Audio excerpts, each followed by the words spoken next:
7 जुलाई 2005 का दिन लंदन की तारीख का एक भयानक बाब। एक दिन में 52 अफराद हलाक हुए और 770 से जायद जख्मी। इन होलनाक हमलों ने बरतानिया में दहशतगर्दी और अलकायदा के खतरे के बारे में सोचने का अंदाज ही बदल डाला। बरतानिया में पैदा होने वाले 4 खुदकुश बमबारों ने घरेलू साख्ता धमाका खेज मवाद के जरिए 3 अंडरग्राउंड ट्रेनों और एक बस को निशाना बनाया और खुद भी इन धमाकों में मारे गए। उस वक्त के वजीर आजम सर टोनी ब्लेयर को जब ये खबर मिली, वो स्कॉटलैंड में G8 समिट में शरीक थे।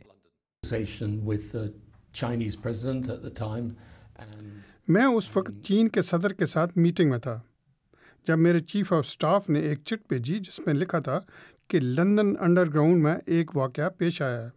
अगरचे आप उम्मीद करते हैं कि ये दहशतगर्दी का वाक़या ना हो, लेकिन आपका इंस्टिंक्ट शुरू से ही बता देता है कि ये दहशतगर्दी का हमला है। 4 हमलावरों में से 3 का ताल्लुक लीड्स शहर से था।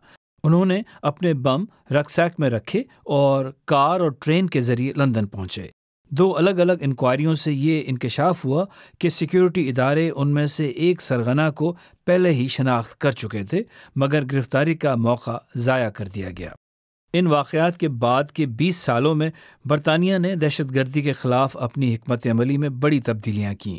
खुफिया एजेंसी MI5 के जासूस अब पुलिस के साथ मिलकर काम करते हैं ताकि मुश्तबा अफराद तक जल्द रसाई हासिल हो सके। क़वानीन भी तब्दील किए गए और पुलिस और वज़रा को ज़्यादा इख्तियारात दिए गए ताकि मुमकिना इंतहा पसंदों को पहले ही रोका जा सके। लेकिन वक्त के साथ साथ दहशतगर्दी की नौइयत भी बदल गई है। आज के हमला आवर अक्सर तनहा कार्रवाइयाँ करते हैं और अब मुश्तबा अफराद की उम्रें भी कम होती जा रही हैं।